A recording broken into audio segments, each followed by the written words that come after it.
Welcome back to Laugh Through It All. I'm your host, Tracy. Join me as I talk about breaking the cycle of codependency with codependency transformation expert Marshall Burtcher. All right, so can you provide me a brief overview of what codependency is and how it can manifest in individuals? Oh, totally. So my view of codependency is a little different than other people's view. Most people have been conditioned or taught that codependency is an addiction, an identity, or a disease. Comes from the Al-Anon model, made very popular in the 30s and 40s before people understood trauma. My approach to codependency is the view of a strategy that is born out of a specific combination of what's called danger reflexes in the nervous system. So when an individual encounters something that's dangerous, threatening to its existence, it's got four options. The body's going to either fight that thing to neutralize it, it's going to run from it, or if it can't fight and it can't flee, it's going to fawn, or it's going to freeze. And what happens in codependency is most of the time the individual believes they are dependent on the threat, mom, dad, partner, boss, religion, whatever it is. They have a dependency there, and their sense of survival is threatened. Their sense of safety, belonging, and worth is threatened in some way by this relationship. And so they're like, I can't escape this because I depend on it. I can't fight it because it won't change. So I'm gonna try to please it. I'm gonna try to appease it. I'm gonna try to make it love me. I'm gonna try to be what it wants me to be so it'll like me. It'll choose me. And that's codependency. It's a fawn reflex and it shows up as a strategy. So, nervous system, it all starts in the nervous system. Codependency is in the nervous system. So, the nervous system goes, I can't flee, I can't fight. I'm going to freeze to see what happens, and then I'm going to figure out how to make them like me by being a good boy, being a good girl, by obeying, by complying. I'm going to shave off this part of myself and shape myself that way to fit in. I'm going to be what they want or what I think they want. That's where people pleasing emerges. That's where perfectionism emerges. That's where the habit of, I call toxic accommodation emerges. Oh, they keep hurting me, but they're just traumatized. It'll get better. They tell me it'll get better. Maybe if I'm nicer, maybe if I try harder, they'll like me more and they won't do that anymore. That's where this thing called merging can happen, where like I need them to complete me. And so we draw really, really close to them. This is where, in like the attachment systems point of view, this is where the anxious, preoccupied attachment orientation comes into play. I want to control them. I want to merge with them. I don't feel safe if there's distance. I need to be very close to them to regulate them, to make sure everything's okay. Do you still love me? Do you still want me? Am I good? And then sometimes, for most codependents, they're a combination of anxious and this thing called avoidance. The avoidant attachment orientation, which is I'm being smothered, I'm being controlled, I'm being extracted from, I'm being drained, I can't be myself, so I'm just going to numb up and tune out and I'm going to go away and not, what did you say? What do you need? Mm-hmm. And they get into a very complex, disorganized, or fearful avoidant or orientation there. So my view on codependency is it's a strategy born from the nervous system through a reflex called fawning that's combined with freeze and sometimes with the other fight and flight reflexes. And it uses specific tactics to protect itself and to try to get safety, worth, and belonging. That's all it's trying to do is feel like it's lovable, that it matters and belongs to someone and is safe enough to exist and maybe, just maybe, be itself. And it accomplishes that by being a people pleaser, by being a perfectionist, by being overly nice and accommodating, by merging with the person, or if we're dealing with someone with addiction, enabling their addiction by protecting them from their consequences and covering up their transgressions. So, I've never heard of fawning before. oh, okay. Yeah. Yeah, it was a Heard of term the other coined. three, but I've never heard of the fawning. Yeah. Yeah. Peter Walker's work in a book called Complex PTSD, he coins it as fawning. And it's basically, and we can see it in nature. Deer fawn. They get real soft and They'll play with the threat until the threat goes away. Mm-hmm. It's this kind of interesting reflex, and human beings do it. That's where people are too nice. In fact, niceness is one of the red flags in reality. Kindness is different than niceness. Kindness is, I'm Sure. clear about what my boundaries are, and that didn't work for me. We need to change that. Yes. Niceness is, it's not a big deal. I mean, it only really hurt, but that my pain doesn't matter. Your pain, your discomfort matters. That's fawning. So with this displacement of self and then the internalization of other, and now who am I? Mm-hmm. How do I exist? How I don't even know what my boundaries are. I don't know what I even think or want. What are my opinions? We lose self so that we can regulate other. And so the codependency, if you're codependent, then you're probably also an anxious attachment person. Those two go hand in hand. Often, what I have found, at least in my experience over the 17 years, is there's many of them are preoccupied, anxious preoccupied, but a lot of them are also fearful avoidant. And it's an interesting switch that happens for them because um, there's the pendulum of growth in codependency. If I'm going from being really, really nice and I start getting into my power, I start tapping into my anger, which is my inner advocate. And that's generally is going to swing someone over to what's called counterdependency, which would be the avoidant side of the spectrum on attachment orientation. And they hover there for a while because they think that's independence. And then they have to move into the middle where it's like, is it safe enough to be dependent and keep myself? And I have found that a very consistent thing in my work. And that's really appropriate because that's my attachment orientation is fearful avoidant. And I started off very, very anxious, preoccupied. And Okay. then when I got a taste of freedom after I left my family system, I became very like, I'm not giving this up. Because my stepmother and father used me as their emotional regulator for their marriage.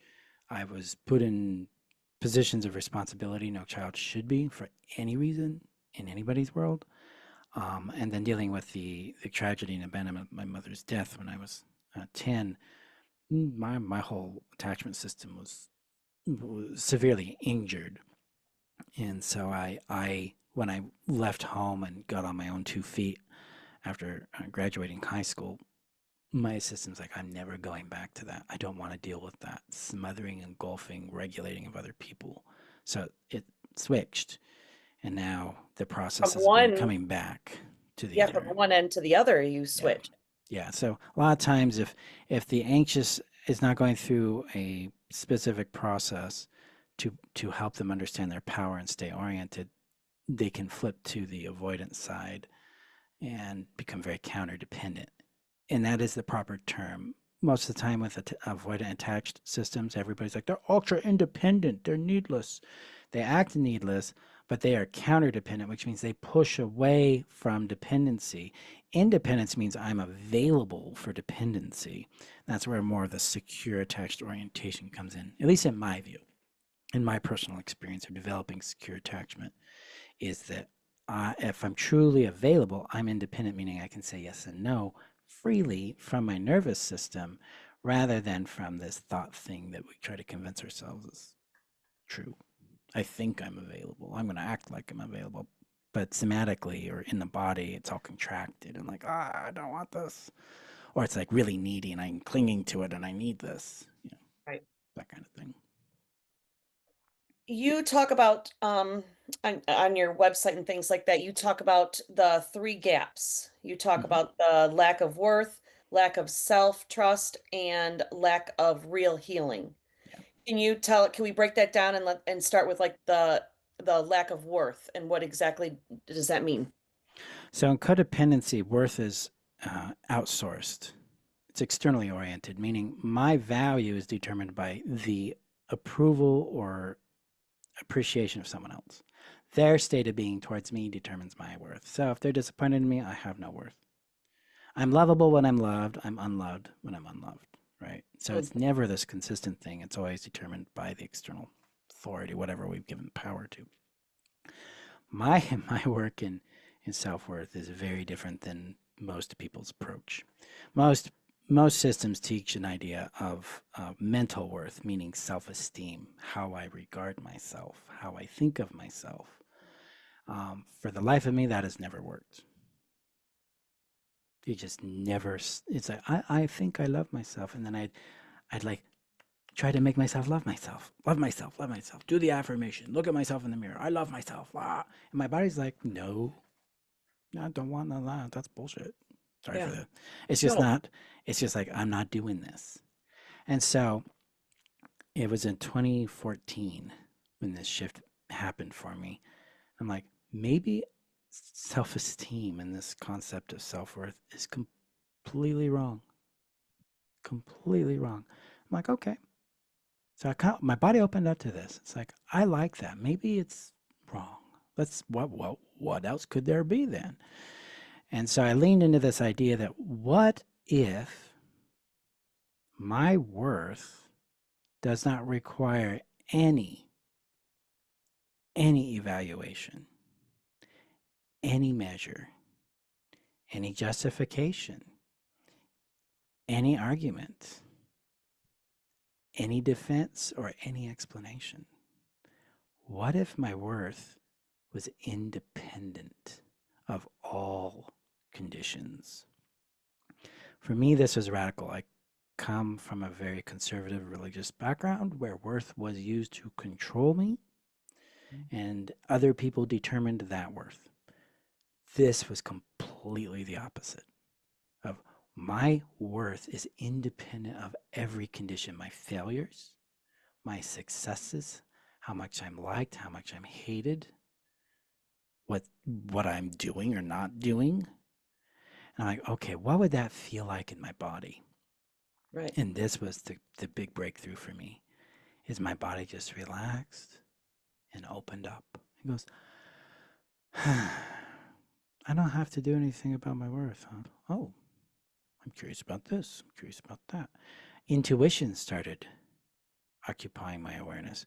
Nuances started emerging in my thinking, started responding to things differently. I'm like, if I'm not obsessing about my worth because I have worth, then I'm attuned to me. So my work is self-worth oriented, meaning I'm going to bring my students and clients into their real worth. They're going to start to feel it and embody it and discover who they are through it. Because that's what we are. We are our, and I call this indomitable worth. It is a mouthful of a word. I chose it because I'm a little weird, but it means immutable, invulnerable, eternal, and unchangeable. So indomitable worth, you cannot add to it, you cannot take away from it. It's inherent. And the only work we're here to do to understand it is attune to it, trust it, embody and express it. That's it. I don't have to earn it. I don't have to justify it. I don't have to explain it. I don't have to defend it. It's right here, right now. And all I have to do is train my mind to sense into its presence in my body and then follow it. So that's self-worth. And that's how I build it for my students. Is it's already there. I'm going to show you where it's at, how to detect it, and then the work is to trust it, embody it, and see what it brings into your world. Now, so your self-worth do you think that starts from childhood, or can all of that change and progress as you get older and, you know, you don't honestly, you probably don't feel it as much as when you're a child, but then as you become an adult, all of that stuff starts to set in. So, does it typically start from childhood? One's concept of self-worth does. We're talking about self-concept at that point, whereas it's our mental concept of self, how I see myself, how I think other people see me. That Okay. is a constructed identity. That is the common model of self-worth. That's a self-esteem concept, Oh, and it's yeah. a mental Okay. model, and it's one that I look at that through the lens of what's called the survival identity. Hmm. All of that is who I've had to be to survive. Zero of that is my real worth. Hmm. Because my real worth has always been me. I just have not, I was not raised in a way to connect to understand, embody, and follow that. My parents weren't either. Pretty much nobody is really raised that way. And so this is more about, oh, I'm discovering that I was conditioned to hate myself, conditioned to judge myself, conditioned to reject myself, because that's what they thought was necessary for whatever reasons. But in reality, my self-worth's always been here, Mm-hmm. but I have not been trained to attune to it. So think of it like a radio station. Your self-worth is this ever eternal broadcasting radio within you going, I love you, we're great, we got this inspiration, we got this blah blah blah. But my receiver, Mr. Brain, is not attuned to that frequency. It's attuned to someone else's channel. It says, oh, you got to be a good boy. Oh, this is shameful. Oh, that's bad. Oh, this is good. And when I switch that over and I start listening to this internal radio station, now I'm being my worth. So I don't create it. I don't cultivate it. I don't have to go out and nurture my worth. Instead, I need to attune to it, trust it, embody, and express it. So it's a system of receiving and following rather than forcing myself to believe it. Mm-hmm. It proves itself, which is the one of the funnest and funniest things to watch happen for students, because they're like, that one student, she was just like, I don't have worth. What are you talking about? I'm like, well, we'll find out. I could be completely wrong. I'm okay with being wrong. 6 months down the road, she's like, I'm going out doing things I love to do, and I'm really enjoying my life, and I'm saying no, and I just, wow, look at all this. And I'm like, how do you feel about your worth? I'm just right in it. And it's all right there. And I'm like, and then she goes, oh. Because we're bringing you home to your worth. There's nothing, in my work, there's nothing to fix. There's only things to discover. Mm-hmm. And we're discovering your worth. So now let's go to the lack of self-trust. We are conditioned to distrust ourselves, but we were born trusting ourselves. We were born with self-trust. This is why you cry as a baby for food, attention, or play, or for help. This is how you learned how to walk, how to talk, how to understand things, how to react to things. You were born trusting yourself. You were taught to distrust yourself. Not sometimes deliberately. I was deliberately taught you can't trust your body, you can't trust what you think. But most of the time, the teaching is in how we are reacted to when we bring a thing up. Ouch, that hurt. Get over it. That's not a big deal. Oh, now I'm being taught to distrust myself. Oh, this isn't right. You're being too sensitive. Being taught to distrust myself. Oh, So we have to heal that. And so in my work, it's about restoration and validation. So it's like, okay, I'm going to acknowledge that I have this reaction to this thing. I'm going to legitimize that, meaning I'm going to make it real and valid to me. And then I'm going to slow down and I'm going to see how my body feels about that. I'm not thinking this because the thinking work in my work does not work. I need to feel it, to know it, to believe it. And it's like, oh, there it is. That feels better. When I trust that this reaction is valid for whatever reason, I feel sane. I can understand where I'm coming from now. I know what a boundary is now. I know what I want now. And it's coming from that internal awareness in the introspective neuroception is the technical term, but the ability to sense inside myself what I'm feeling and thinking. And, oh, I don't like that thing. I don't want that. Blech. Oh, I really want that over there. Okay. And that's self-trust in action. And we do that, we restore self-trust, again, by validating the legitimacy of the experience, the emotions, the senses we've had, where we have been gaslit, where we have been doubted, where we've been dismissed and put down. So we reverse that, and that's how we restore self-trust. Because it's already in you. You've just been taught to think it's wrong, bad, or that you're somehow broken or wrong. And that's classic abuse right there. mm. And so that's prevalent in the codependency because you're not trusting your feelings and you're letting others.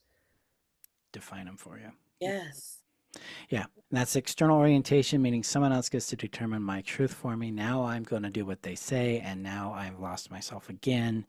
And this is why we walk into the world going, am I wrong? Is there something Yeah. wrong with me? Like I saw this meme earlier today where it was a Cheshire cat on this branch, and Alice is standing right here, And the cat's like, "You're a little crazy, or what are you up to?" And she's like, "Oh, what did I do wrong?" And I'm like, "That's a codependent thought. The cat is the problem, or, Right. it's the cat thing right now. But the codependent's internalizing, oh, they're mad at me, or they're saying I did this wrong, Mm, or what. I'm not even checking in with me. I'm instantly giving them authority over me. And so that's why my work really centers around what's called self authority. I'm the authority. So, oh, they don't agree that with me about my experience. Boo hoo. right. It's my experience and that matters. And my goal at that point is find out if they agree or find out if they're willing to understand. Because my only priority in relationships is to be with people who care about my experience and that I can care about their experience. And we're willing to comprehend each other.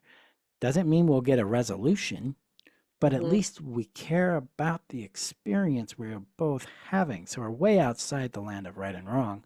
And we're really in the land of like, oh, that hurt you. I want to understand what's going on there. And that has a lot to do with your attachment system because your nervous system determines what your attachment state will be, and that will determine how you relate. So we focus a lot on that work.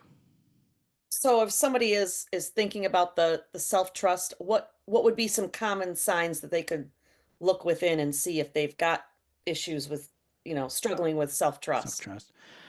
Do you doubt the validity of your emotions?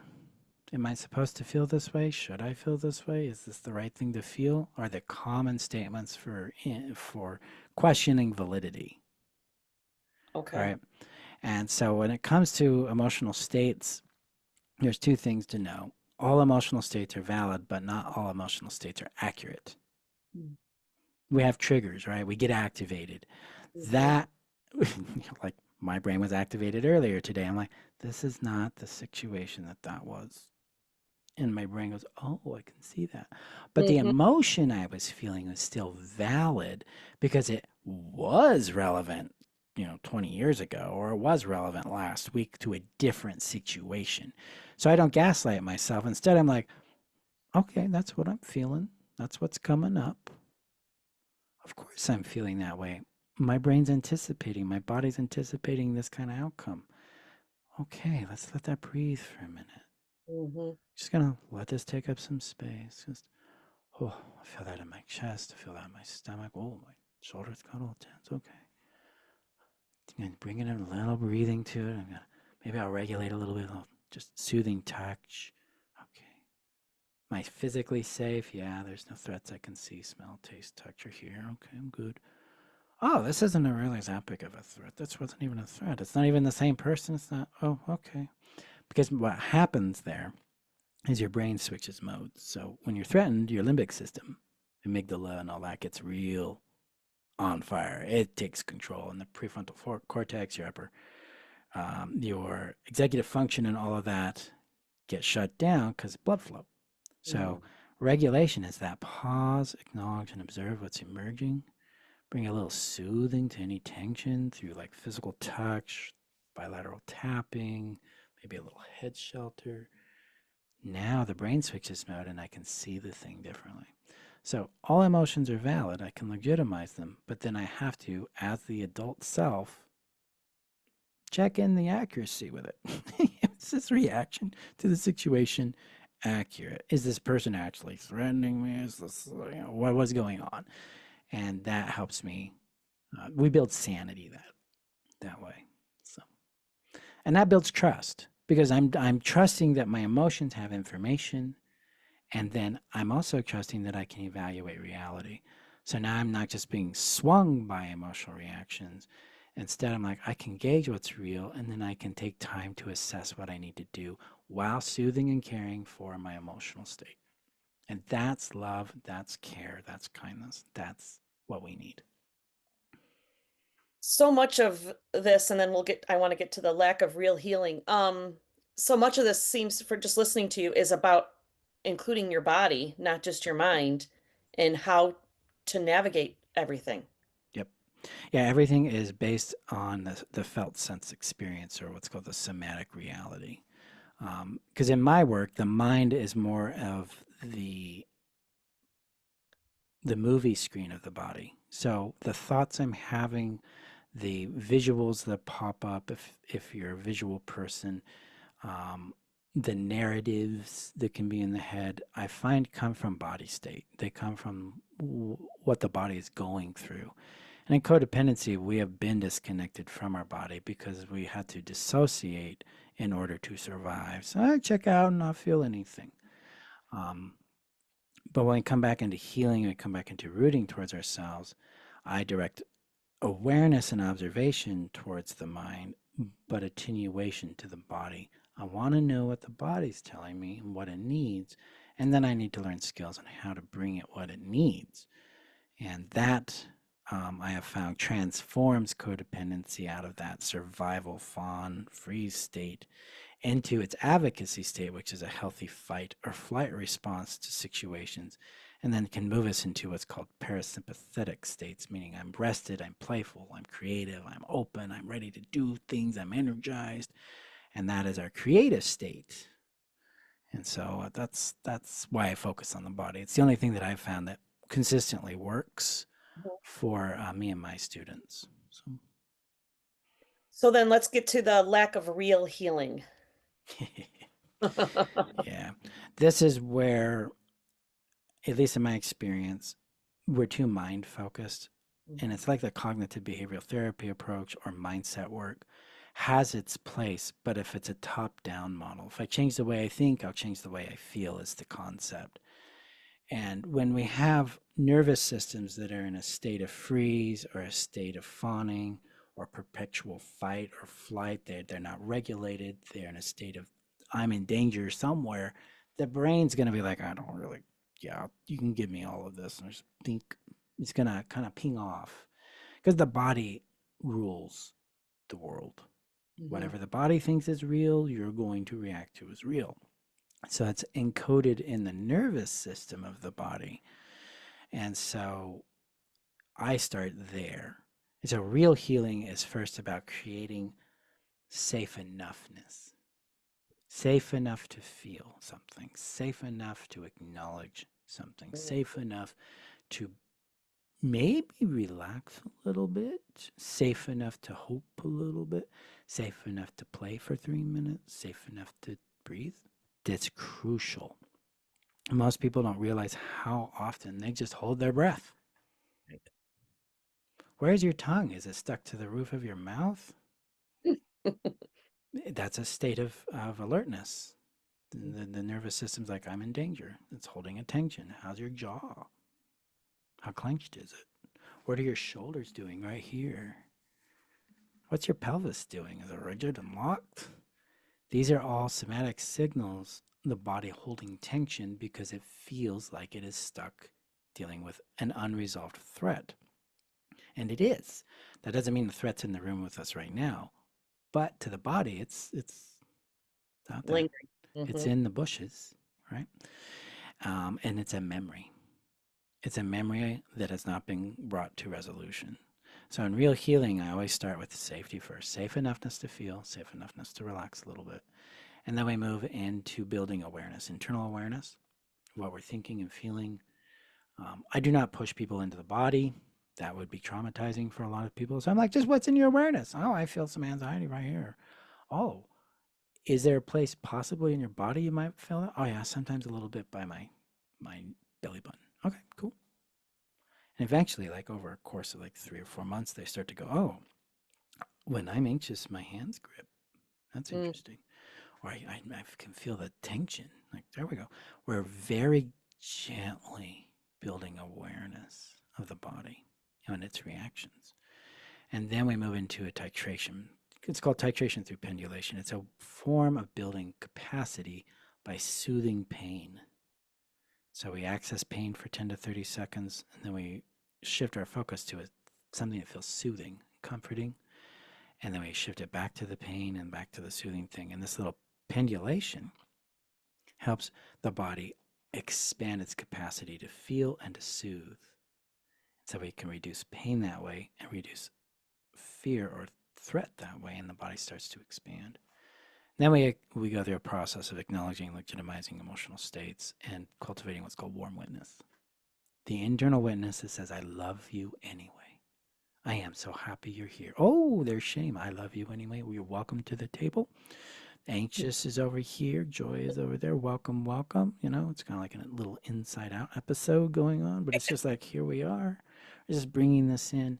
I am helping people reconstitute their emotional relationship with their emotional reality.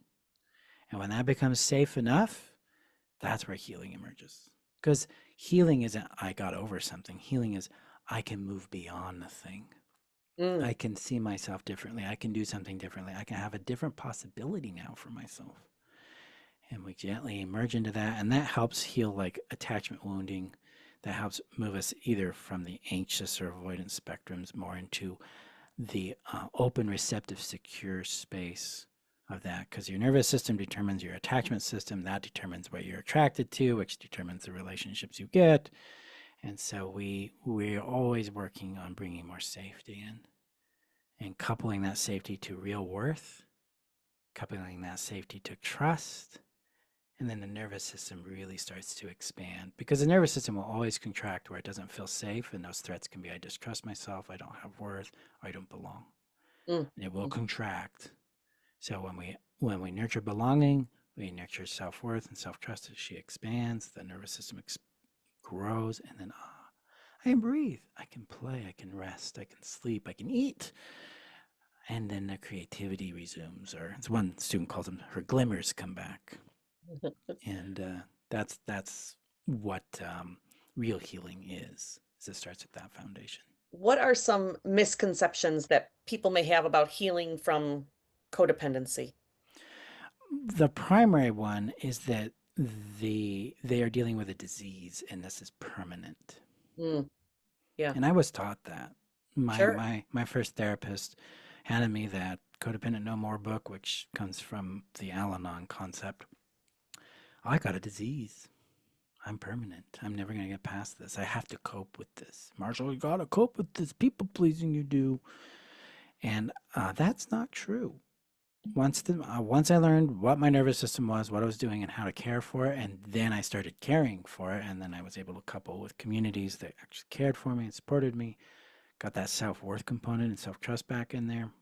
The codependency stops happening because it's safe enough to do the opposite, which is advocate. And that's where the self-authority comes in. It's like, no, I don't like that. No, deal with it. Oh, now we can have a conversation or, whatever. But there's no more massive threat state in the nervous system, and more, oh, I can step up. So we have to be vigilant because the nervous system has a proclivity or a it's natural for it to go into codependency because it's the easiest path. So we are always cultivating an awareness of safety. How safe am I feeling? What do I need right now? Where's my capacity at? Um, how safe do I feel that I belong? Where's my self-worth? Do I want this? Do I have capacity for this? Are the 4 questions we ask. And then we make our decision based on those answers. And that keeps us aligned. That keeps us rooted. And then over time, your nervous system gets very used to this. And they're like, yeah, for 90% of the time, I'm not fawning, I'm not pleasing, I'm speaking up, or I'm doing what I want. I'm not preoccupied with other people's thoughts about me because I like my thoughts about me, and I'm surrounded by people who, by their behavior patterns, show me they love and care about me. So now I can go build things, play with things, do things that matter to me. So it's not a And you, disease. I mean, you lose people along that journey. Yeah. And Yeah. Yeah.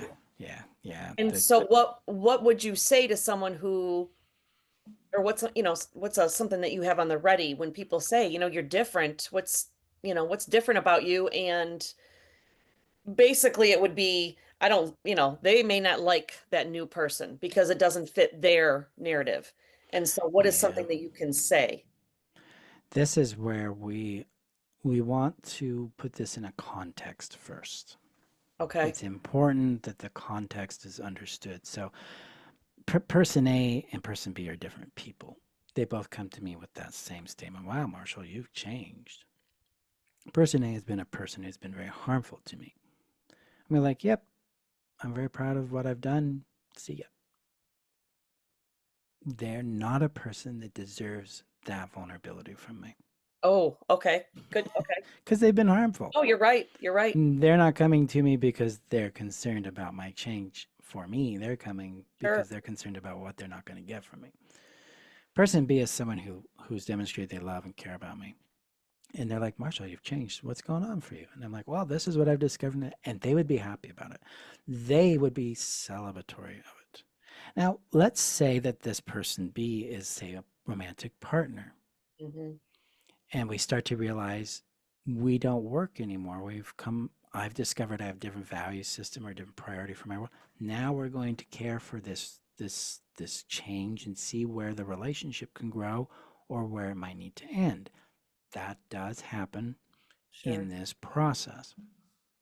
So that's why I have different contexts, right? Person A, not a healthy person, abusive person A, B, stay Yeah. away. Person B, loving person, maybe a romantic relationship or a friendship. It's going to evolve. So we're going to have a conversation about the thing with person B's context, though, is they'll be aware that I've been doing the work because I've been talking about it. So it won't be out of the blue. Now, if I met someone from like 20 years ago and they're like, wow, you're not the same person you used to be, I'm like, yeah, life does that. Life does that. How are you? What have Yeah. you learned in your world? And if they haven't changed, I know exactly where the limit is. It's like, oh, it's good to meet you. Yeah, let's catch up sometime in the future. I am not interested in pleasing people at this point. I am interested in compatible experiences with other human beings. So that's how I'd respond to that. So context based, and then whatever impact is going on that needs to be addressed in that experience, depending on the context. Yeah, no, I like that. And the person A, they don't even deserve an I was gonna say exclamation, an Yeah, explanation on yeah, how you got from point A to point B. yeah, yeah. Yeah. That was my experience with my stepmother and father. Wow, Marshall, you really changed. You're not the same person. I'm like, yep, I've learned a lot, Yeah, no, and I like and that a that's lot. the end of it, Yeah, because I they're like not that a safe lot. people. So, how can listeners identify like where they might be stuck in their own lives regarding these three different gaps, these three areas? Of healing, worth, and self trust. Hmm. Anywhere they feel shame, guilt, self doubt, anywhere they feel this impulse, this need to please, or they're going to lose the connection, where their worth feels really dependent on other things, a person's perspective and outcome of a situation, results from their efforts. These are all the signals that individuals externalized trust, they've externalized worth. If they're in a process of doing therapy or healing and they're looping in it, they're not getting anywhere. You're just coming back to square one, the same thing over and over and over. That's a signal that the body does not feel safe enough to move beyond it. And we have to stop. We have to look at what that is and invite into the space expansion to say, do we want to know what's here? Do we want to explore what's here? What is the need? What is the injury? What is it telling us? What is it asking for? And then gently begin to explore the level of safety and the need that's in that space so that that process can start there. So generally when students come to me and they're in that condition, they're either distrusting themselves, their worth is outsourced, they do not feel relationally or physically safe enough to grow. So we're always looking at three necessities. Am I safe enough relationally and physically to take a risk and grow? Do I have enough community or support behind me to help me do this? Where is my worth? Is it in them, or am I occupying my worth and owning it? So that's where I look at in that kind of diagnostic. And if people go to your website, they can find. Website will introduce you to the courses that I offer and to the private mentorships that I offer. So I have two on-demand courses, one called Essential, which gives you the 10 essential skills that all codependents need, in order to generate safety, sanity, and get connected to their real worth. Those are the things that are commonly missing from therapy and self-help. And once those are in place, they start to see progress real quick. The second one is called the Breakthrough Bundle. That is where you can get my on-demand trainings for developing that indomitable self-worth, restoring self-trust, and then achieving actual healing in your work.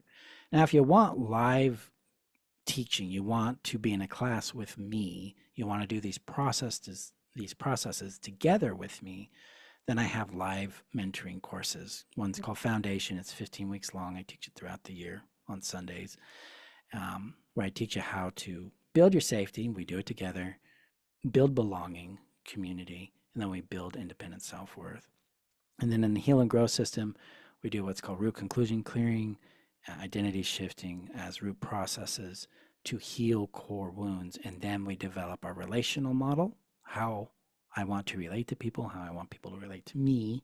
And then we build our purpose model. So why am I here? What am I here to do? How can I contribute that to reality? And that feeds us into what's called the prosperity outcome.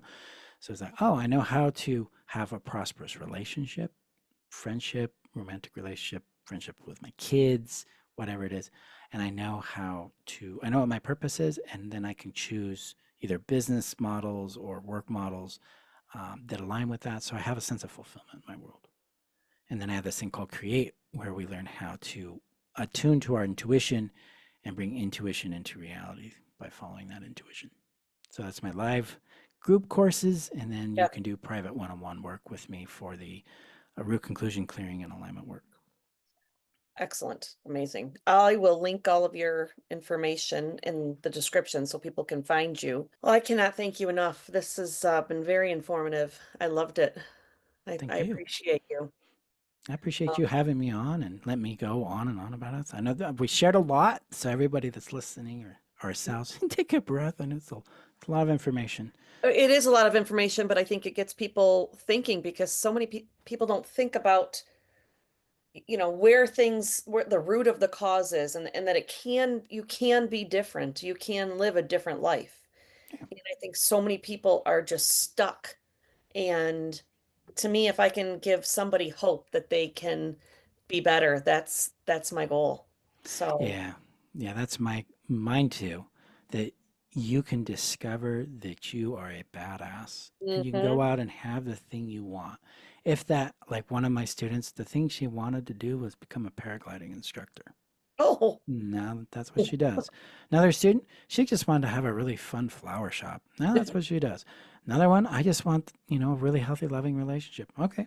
One is writing a book and traveling Europe. I What you want matters because it's what you want.